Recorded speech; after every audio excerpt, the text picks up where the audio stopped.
তোমায় আমি রাখবো সেখানে, যেখানে আছে আমার বিশ্বাসে বাঁধা ঘর। আমি যদি তোমার না হই, তো আর কারো হতে পারবো না। কে জানে এই হাওয়া আমায় নিয়ে যায় কোথায়। না তুমি জানো, আর না আমি। তোমায় রেখে যাওয়া সেই স্মৃতিগুলো কে জানে কতদিন আমার সাথে চলে। তোমার স্মৃতিতেই তো আমার ভোর হয়, বিকেল কাটে, আর ঋতুরও পরিবর্তন হয়। খেয়ালি এই শহরে আমার তুমি ছিলে বলে আমার মনে প্রদীপের মতো আলো জ্বলেছে। উফ, দিলেন তো সব নষ্ট করে। ট্রেনে উঠেছেন নাকি ঠেলা গাড়ি ঠেলছেন? এমন করে গায়ের ওপর এসে পড়ার মানে কি? এতগুলো সিট খালি থাকতে আপনার আমার ওপরেই এসে পড়তে হলো?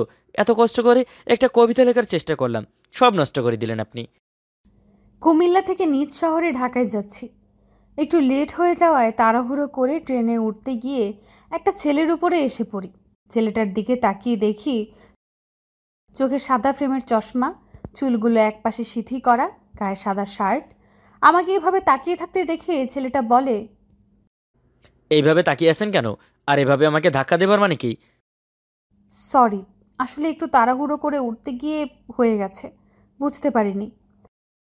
ঠিক আছে, এখন সামনে দাঁড়িয়ে না থেকে আপনার সিটে গিয়ে বসুন। একটু অবাক হলাম ছেলেটার কথায়। যেখানে সব ছেলেরা আমার পেছনে লাইন লাগিয়ে থাকে আমাকে দেখার জন্য, আমার দিকে তাকিয়ে থাকে, আর এই ছেলে বলে সামনে থেকে সরে যেতে। কে হলো? এখানে দাঁড়িয়ে আছেন কেন? ট্রেনে ছাড়ার সময় হয়ে গেছে, গিয়ে বসে পড়ুন। আসলে আমি জানালার সিট ছাড়া বসতে পারি না, যদি আপনার সিটে আমাকে বসতে দিতেন। আমিও জানালার পাশের সিট ছাড়া বসতে পারি না। আজব মানুষ তো আপনি। একটা মেয়ে আপনার কাছে রিকোয়েস্ট করছে আর আপনি তাকে না বলছেন। কিছু সময় ভেবে আমি মেয়েটাকে আমার সিট দিয়ে পাশের সিটে বসে পড়ি। মেয়েটা আমাকে ধন্যবাদ দিয়ে গিয়ে বসে পড়ে। আমি আবার লেখায় মনোযোগ দেই। চলুন, এবার আমার পরিচয়টা দেই। আমি আদিল চৌধুরী। আব্বু আয়ান চৌধুরী। আমার আম্মু 1 বছর আগে ক্যান্সার আক্রান্ত হয়ে মারা যায়। লেখাপড়া শেষ করে একটা কোম্পানিতে জব করছি। বন্ধুর বিয়ের জন্য নিজ শহর কুমিল্লা থেকে ঢাকা যাচ্ছি। এর মধ্যে ট্রেন ছেড়ে দেয়। আমি ছেলেটার দিকে তাকিয়ে দেখি নোটবুকে কিছু লিখছে। ছেলেটা এমন কেন? পাশে আমার মতো এত সুন্দর একটা মেয়ে দাঁড়িয়ে আছে, অথচ আমার দিকে একবার তাকাচ্ছেও না। এই ছেলের ক্লাস তো নিতেই হবে। তার আগে চলুন পরিচয়টা দিয়ে দেই। আমি নাদিয়া তালুকদার। আব্বু রুহুল আমিন তালুকদার, বড় বোন নাদিরা। নওয়াব ফয়জুন্নেসা সরকারি কলেজে কুমিল্লায় মাস্টার্স পড়ছি। বাকিটা গল্পেই জানতে পারবেন। আমি ছেলেটার দিকে তাকিয়ে বলি, আপনি কোথায় যাচ্ছেন? ঢাকায় এক বন্ধুর বিয়েতে। আপনি? আমিও ঢাকা যাচ্ছি, তবে নিজের আপন বোনের বিয়েতে। ঠিক বুঝলাম না। আপনার বোন ঢাকায় থাকে, আপনি কুমিল্লা থেকে যাচ্ছেন? বেড়াতে এসেছিলেন এখানে? না, আমি এখানে লেখাপড়া করি ফুপির বাসায় থেকে। ঢাকায় এত ভালো ভালো কলেজ থাকতে এখানে পড়তে এসেছেন, কোনো কারণ আছে নাকি? হুম, তা তো আছে। আচ্ছা, আপনার নাম কি? আমার নাম আদিল। আর আপনার নাম? আমি নাদিয়া। তা কি করেন আপনি? লেখাপড়া শেষ করে জব করছি। আচ্ছা, কি কারণে ঢাকায় এত ভালো ভালো কলেজ থাকতে এখানে আসার জানতে পারি? আমাদের বাসার পাশেই একটা ছেলের নাম রুদ্র আমাকে খুব বিরক্ত করত, তুলে নিয়ে যাবার হুমকিও দিয়েছিল। তাই আব্বু এখানে পাঠিয়ে দেয়। ও আচ্ছা, এখন কোনো সমস্যা হবে না। বেশি দিন থাকবো না, আপুর বিয়ে শেষ হলে আবার ব্যাক করব। ও আচ্ছা, গুড। বলে আমি আবার লেখায় মনোযোগ দেই। নাদিয়া আমার দিকে তাকিয়ে বলে, আপনি কি কবিতাও লিখেন নাকি? এই মাঝে মাঝে আর কি। আমার কবিতা পড়তে খুব ভালো লাগে। আপনার ডায়েরিটা একটু দেবেন, আমি পড়ব। আমি ঠিক আছে বলে নাদিয়ার দিকে ডায়েরিটা দিতেই নাদিয়া পড়তে থাকে। আমি ডায়েরিটা নিয়ে পড়তে থাকি। প্রথম কবিতাটা ছিল এমন: আমার লেখা সব কবিতায় তোমার কথাই বলি, আমার গানের শব্দমালায় তোমারই সুর তুলি। নয়ন আমার জলে ভাসে যখন থাকো দূরে, হাজার সুখের পায়রা উড়ে আসো যখন ফিরে। তুমি আমার সব, আমার সুখের ভুবন জুড়ে। তোমার অনুভব কবিতা পড়ে আমি আদিলকে বলি, বাহ, খুব ভালো লিখেন তো আপনি। এই কোনো রকম আর কি। আমাকে একটা শোনাবেন আপনি এখন? ডায়েরিতে আরও আছে, দেখুন। যারা লিখে তারা সুন্দর করে ফুটিয়ে তুলতে পারে। আপনি পড়ে শোনান একটা। আমি মুচকি এসে ডায়েরি নিয়ে পড়তে থাকি। সুন্দরীরা করতে পারে কত বাহানা, যে করে সৃষ্টি সেই হয়তো জানে না। আমি তো সাধারণ মানুষ, কি করে জানবো তাহা। কখন রেগে যাওয়া, কখন কিছু বলে অকারণে হাসা, কেউ কি করে বাঁচে এদের হাত থেকে? পচা হয়েছে। এটা কবিতা নাকি মেয়েদের পচানো হলো? আপনার যা মনে হয়, আমার মাথায় যা এসেছে তাই লিখেছি। এমন কিছু না লিখে ভালো কিছু লিখেন, কাজে দিবে। বুঝেছেন? বুঝেছি মিস।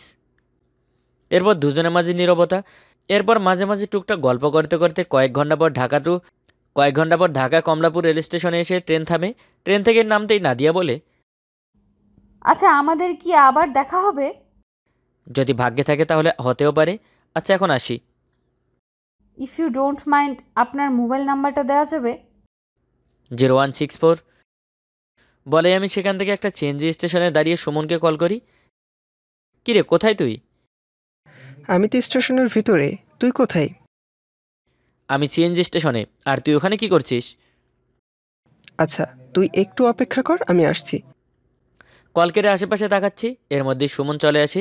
দুই বন্ধু একে অপরকে জড়িয়ে ধরে কুশল বিনিময় করি। এরপর সিএনজি করে সুমনের বাসায় চলে আসি। আচ্ছা, এখন তুই রুমে গিয়ে রেস্ট নে। অনেক পথ জার্নি করে এসেছি।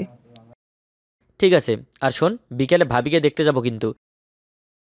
আচ্ছা ঠিক আছে, আয়, আমি তোকে রুম দেখিয়ে দিচ্ছি।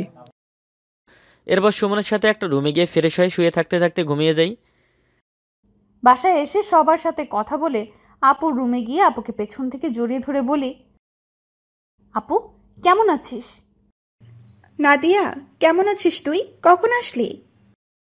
আমি খুব ভালো আছি। দুলাভাইকে পেয়ে আমাকে ভুলেই গেছিস। আমি কি আমার বোনকে ভুলে যেতে পারি? আসলে এত লোকজনের ভেতরে সময়ই করতে পারছি না। আচ্ছা, এখন রুমে গিয়ে ফ্রেশ হয়ে একটু রেস্ট নে। বিকেলে তোর দুলাভাই আসবে, সাথে তার বন্ধু। যদি পছন্দ হয় তাহলে তোর জন্য রেখে দিব। আমার তো আর খেয়ে দেয়ে কাজ নেই। বলে হাসতে হাসতে নিজের রুমে গিয়ে ফ্রেশ হয়ে শুয়ে পড়ি। বিকেলে ঘুম থেকে উঠে আঙ্কেল আন্টির সাথে কথা বলে সুমনকে নিয়ে চলে আসি ওর শ্বশুরবাড়ি। সবাই খুব আপ্যায়ন করছে। একটু পর সিঁড়ি দিয়ে, কারণ আমার শব্দে সেই দিকে তাকিয়ে দেখি ভাবি যাচ্ছে। পাশে থাকা মেয়েটাকে দেখে আমি অবাক। এ তো সেই মেয়ে যার সাথে ট্রেনে কথা হয়েছিল। নাদিয়াও আমাকে দেখে বেশ অবাক হয়েছে, সেটা ওর মুখ দেখেই বুঝতে পারছি। এরপর ভাবিকে এনে আমাদের সামনে বসানো হয়। সবার সাথে কিছু সময় গল্প করি। নাদিয়া এক দৃষ্টিতে আমার দিকে তাকিয়ে আছে। নাদিয়া বলে, চলুন দুলাভাই, আমরা আমাদের বাগানে হাঁটতে হাঁটতে গল্প করি। কথাটা মন্দ বলনি। আচ্ছা চলো। বলেই সুমন, আমি, ভাবি আর নাদিয়া চলে আসি বাগানে। সুমন আর ভাবি পাশাপাশি হাঁটছে, আমি আর নাদিয়া একটু পিছনে। আপনি এখানে? তার মানে আপনার বোনের সাথে আমার বন্ধুর বিয়ে? তাই তো দেখছি। আপনি এখন সম্পর্কে আমার বেয়াই হয়ে গেলেন। তা তো হলাম। আমি কিন্তু বেশ অবাক হয়েছি আপনাকে এখানে দেখে। আমিও কম অবাক হইনি। আমাদের ভাগ্যে আবার দেখা হওয়াটা লেখা ছিল, তাই হয়তো। আচ্ছা চলুন ওদের কাছে যাই। 2 দিন পর ওদের বিয়ে হবে। একটু একা থাকতে দিন। আর আপনার কি আমার সাথে কথা বলতে বোরিং লাগছে? না, বোরিং লাগবে কেন? এত সুন্দর বিয়ানের সাথে কথা বলতে কারোই বোরিং লাগবে না, বুঝছেন? যাক, অবশেষে আপনার মুখ থেকে শুনলাম আমি সুন্দর। কেন, আমার মুখ থেকে শোনার জন্য কি অপেক্ষা করছিলেন নাকি? অনেকটা ওই রকমই। আচ্ছা, আপনি কতদিন থাকবেন ঢাকা? বিয়ের 2 দিন পর চলে যাব। অফিস থেকে 7 দিনের ছুটি এনেছি। তাহলে যাবার সময় আমাকে সাথে করে নিয়ে যাবেন। ঠিক আছে, যাব। আরও কিছু সময় নাদিয়াদের বাসায় থেকে চলে আসি সুমনদের বাসায়। রাতে খাবার খেয়ে সুমনের সাথে কিছু সময় গল্প করে রুমে এসে শুয়ে আছি। হঠাৎ মোবাইলটা বেজে ওঠে। মোবাইল হাতে নিয়ে দেখি আননোন নাম্বার। কল রিসিভ করতেই মেয়েলি কণ্ঠে বলে, কি করছেন? রাতের খাবার খেয়েছেন? আপনি মনে হয় রং নাম্বারে কল করেছেন। ভালো করে নাম্বার দেখুন। আমি ঠিক নাম্বারেই কল করেছি মিস্টার আদিল। আপনি কি নাদিয়া বলছেন নাকি? চিনতে এত সময় লাগলো কেন? আমি তো আপনার নাম্বার চিনি না, তাই। আচ্ছা যাই হোক, আমি শুয়ে আছি। আর ডিনার হয়েছে। আপনি কি করছেন? আপনার ডিনার হয়েছে? হয়েছে। আর আমিও শুয়েছি। আচ্ছা, কাল বিকালে ফ্রি আছেন? কেন বলুন তো? অনেক দিন পর এখানে আসলাম, তাই ভাবছি কাল ঘুরতে যাব। আপনি কি যাবেন আমার সাথে? আচ্ছা, তাহলে বিকেল 4টায় আমি আপনাদের বাসা থেকে একটু দূরে একটা দোকান আছে, সেখানে থাকবো। তবে আপনাকে শাড়ি পরে আসতে হবে। ঠিক আছে, তাই হবে। আরও কিছু সময় কথা বলে কল কেটে ঘুমিয়ে পড়ি। পরের দিন সকালে ঘুম থেকে উঠে সবার সাথে নাস্তা করে সুমন আর আমি ছাদে দাঁড়িয়ে আছি। সুমন বলে, কিরে, আমার শালিকে তোর পছন্দ হয়েছে মনে হচ্ছে। তোর এমনটা মনে হবার কারণ কি জানতে পারি? না, তোকে তো কখনো কোনো মেয়ের সাথে কথা বলতে দেখিনি, কিন্তু আমার শালির সাথে কি এত সুন্দর করে হেসে হেসে কথা বলছিলি কাল? কাল দেখছিলাম তো। অনেকটা ওইরকমই বলতে পারিস। ট্রেনে আমাদের প্রথম দেখা হয়েছে, এরপর থেকেই কেন জানি নাদিয়াকে নিয়ে ভাবতে ভালো লাগে। তার মানে তুই প্রেমে পড়ছিস? তা বলছিস কবে? আগে তো দেখি নাদিয়া আমাকে নিয়ে ভাবে কি না, তারপর ঠিক করব বলবো কি না। আরও কিছু সময় দুজনে গল্প করে নিচে চলে আসি। বিকেলে একটা পাঞ্জাবি পরে বাসা থেকে বের হয়ে দোকানের কাছে আসতেই দেখি একটা ছেলে নাদিয়ার হাত ধরে টানাটানি করছে। কাছে গিয়ে পেছন থেকে ছেলেটাকে লাথি মারতেই ছেলেটা নাদিয়াকে ছেড়ে দিয়ে দূরে গিয়ে পড়ে। নাদিয়া আমার কাছে এসে আমাকে জড়িয়ে ধরে কান্না করতে করতে বলে, আপনাকে বলেছিলাম না একটা ছেলের জন্য আমি ফুপির বাসায় চলে গেছি।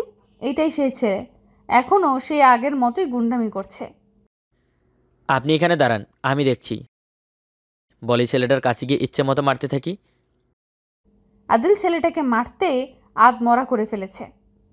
আদিল ছেলেটার শার্টের কলার ধরে রাগী কণ্ঠে বলে, ছোট থেকে এখন পর্যন্ত কেউ যদি আমার পছন্দের জিনিসে হাত দেয় আমি তার হাত ভেঙে দেই, আর আজ তুই সেই ভুলটা করেছিস। আজকের পর নাদিয়ার আশেপাশে যদি তোকে দেখি তবে জানে মেরে ফেলবো। আমি আদিলের কথা শুনে অবাক হলাম। তার মানে আমি যেমন আদিলকে ভালোবাসি, আদিলও আমাকে ভালোবাসে। এটা ভেবেই ঠোঁটের কোণে হাসি ফুটে ওঠে। আমি ছেলেটাকে ছেড়ে দিয়ে নাদিয়াকে নিয়ে একটা রিকশায় উঠে একটা পার্কে চলে আসি। একটা বেঞ্চে দুজনে বসে আছি। নাদিয়া বলে, আপনার পছন্দের জিনিসে কেউ হাত দিলে আপনি তার হাত ভেঙে দেন, আর ছেলেটা আমার হাত ধরায় তাকে মারতে মারতে বললেন ও ভুল করেছে আমার গায়ে হাত দিয়ে। তার মানে আপনি আমাকে পছন্দ করেন? এখন তোমাকে দেখে আমার শ্বাস চলবে। রাতগুলো এখন তোমাকে না ভাবলে কাটতে চায় না। আমি কখন কিভাবে তোমার হয়ে গেছি আমি জানি না। এর আগে কখনো কোনো মেয়েকে দেখে আমার এমনটা হয়নি। I love you Nadia. Nadia আমাকে শক্ত করে জড়িয়ে ধরে বলে, আমার এই জীবনটা আজ থেকে তোমার নামেই লিখে দিলাম। আমার সবটুকু ভালোবাসা তোমাকেই দিয়ে দিলাম। ভালো তো তোমাকে বেসে ফেলেছি সেই প্রথম দিন, যেদিন ট্রেনে তোমাকে দেখেছি সেদিনই। I love you too Adil. দুজন দুজনকে শক্ত করে জড়িয়ে ধরি। শুরু হয় আমাদের ভালোবাসার গল্প। আরও কিছু সময় দুজনে একসাথে ঘোরাঘুরি করে নাদিয়াকে ওর বাসায় দিয়ে আমি সুমনের বাসায় চলে আসি। আমি বাসায় আসতেই আপু আমাকে বলে, কিরে, আমার দেবরের সাথে প্রেমটা হয়েই গেল? তোমাকে কে বলল আপু এই কথা?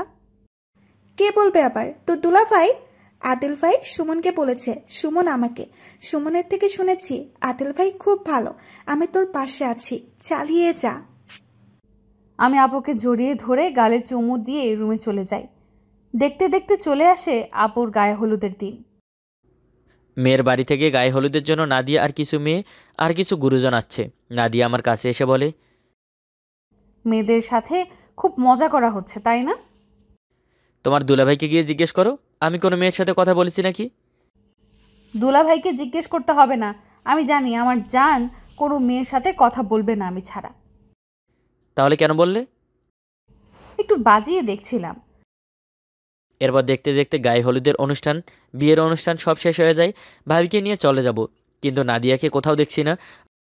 আমি সুমনকে আসছি বলে নাদিয়াকে খুঁজতে খুঁজতে বাগানের দিকে এসে দেখি ম্যাডাম উল্টো পাশ ফিরে দাঁড়িয়ে আছে আর একটু পর্বত চোখের পানি মুছছে। আমি কাছে গিয়ে কাঁধে হাত রাখতেই আমার দিকে ঘুরে শব্দ করে কান্না করে দেয়। এই কি হলো, কান্না করছো কেন? শুধু মেয়েদের জন্য কেন এই নিয়ম করা হয়েছে বলতে পারো? এতগুলো দিন যাদের সাথে থাকলো, আজ তাকেই ছেড়ে চলে যেতে হচ্ছে আপুকে। আমার খুব কষ্ট হচ্ছে আপু চলে যাবে বলে। এই নিয়ম কেন করা হয়েছে তা আমিও জানি না, তবে তুমি চাইলেও তো এই নিয়ম চেঞ্জ করতে পারবে না। আর কিছুদিন পর তুমিও তো আমার বউ হয়ে আমার ঘরে চলে যাবে, তাই না? যে এই নিয়মটা করেছে না, তাকে যদি সামনে পেতাম তাহলে আমি কি যে করতাম। আচ্ছা, যখন পাবে তখন দেখা যাবে। এখন চলো, আমাদের যেতে হবে। এরপর নাদিয়াকে নিয়ে চলে আসি সবার কাছে। নাদিয়া ভাবিকে জড়িয়ে ধরে কান্না করছে, ভাবিও নাদিয়াকে জড়িয়ে ধরে কান্না করছে। কিছু সময় পর ভাবিকে নিয়ে চলে আসি বাসায়। এভাবেই কেটে যায় আরও 2 দিন। এর মধ্যেই নাদিয়ার বাসার সবাই আমাদের সম্পর্কের কথা জেনে গেছে। আমি আব্বুকে কল করে সব জানাই। এরপর আব্বু এসে নাদিয়ার পরিবারের সাথে কথা বলে আমাদের বিয়ে ঠিক করে। সবাই খুব খুশি আমাদের সম্পর্কে। কাল চলে যাব কুমিল্লা। সবাই চায় এখন আর আমার নাদিয়ার কাবিন করে রাখতে। আমরাও না করিনি। পরের দিন আমাদের কাবিন হয়ে যায়। আমার ছুরি শেষ হয়ে যাওয়ায় সেদিন বিকেলে আমরা কুমিল্লা ব্যাক করি। আসার সময় ভাবি আমাকে বলে, এখন থেকে আর ওর চিন্তা করতে হবে না ভাবি। আজ থেকে নাদিয়াকে সারা জীবন দেখে রাখার দায়িত্ব আমার। আর আপনি আমার বন্ধুর খেয়াল রাখবেন। আমি আবার ছুটি পেলে নাদিয়াকে নিয়ে চলে আসব। সাবধানে যাবি, আর বাসায় পৌঁছে আমাকে কল করবি। করব। তুইও ভাবির খেয়াল রাখিস। আচ্ছা এখন। ভালো থেকো আপু। আর আমরা খুব তাড়াতাড়ি আবার এখানে আসব। এই যে দুলা ভাই, আমার আপুকে যদি কষ্ট দেন তাহলে আপনার বন্ধুর খবর করে দেব। নাদিয়ার কথা শুনে আমরা সবাই হেসে দেই। এরপর আমরা চলে আসি কুমিল্লায়। আমি নাদিয়াকে আমার রুমে নিয়ে গিয়ে ফ্রেশ হয়ে আসতে বলি। নাদিয়া আমার কাছে এসে আমার পায়ের ওপর দাঁড়িয়ে গলা জড়িয়ে ধরে বলে, আগে কিস খাবো, তারপর ফ্রেশ হতে যাব। আপাতত বিদায় নেন। আমরাও বিদায় নিচ্ছি। ধন্যবাদ।